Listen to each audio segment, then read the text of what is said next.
سب سے پہلے جو انہوں نے ایگزیکٹو آرڈر پاس کیا ہے وہ انہوں نے کیا ہے کہ میکسیکو کی جو سرحد تھی اس کے ساتھ انہوں نے ایمرجنسی نافذ کر دی ہے۔ اس کی ریزن یہ ہے کہ بہت سارے غیر قانونی جو امیگرینٹس تھے وہ تھرو میکسیکو یو ایس اے میں انٹر ہوتے تھے، تو انہوں نے جو پوری باؤنڈری ہے Mexico to U S A جو ساتھ اٹیچ ہے وہ اس پہ ایمرجنسی نافذ کر دی ہے۔ اور ان کا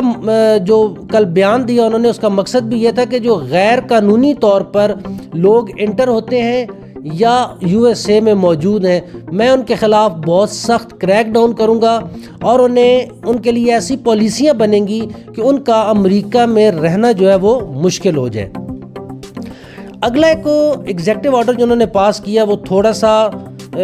کنٹراڈکٹری میں کہہ سکتا ہوں، کیونکہ یہ ان کے جو امریکہ کے آئین ہے اس کے بھی اگینسٹ ہے۔ انہوں نے کہا ہے کہ اب جو بھی امریکہ میں پیدا ہونے والا بچہ ہے وہ ڈے فرسٹ سے جو امریکن نیشنلٹی ہولڈر جو ہوتا تھا، جو پیدا ہوتے ساتھ ہی وہ نیشنلٹی حاصل کر لیتا تھا، اب ایسا نہیں ہے۔ اب اس کے لیے ایک نئی پالیسی وہ بنا رہے ہیں کہ جس کی پیدائش امریکہ میں ہوتی ہے اس کو نیشنلٹی نہیں مل سکتی، کیونکہ لوگ ایسا کرتے تھے جو انلیگل طور پر یو ایس اے میں انٹر ہوتے تھے، انٹر ہونے کے بعد وہ شادی کر لیتے تھے، اور شادی کرنے کے بعد بچہ جو پیدا ہوتا تھا یا جو شادی شدہ لوگ انٹر ہوتے تھے اپنی فیملیز کے ساتھ غیر قانونی طور پر،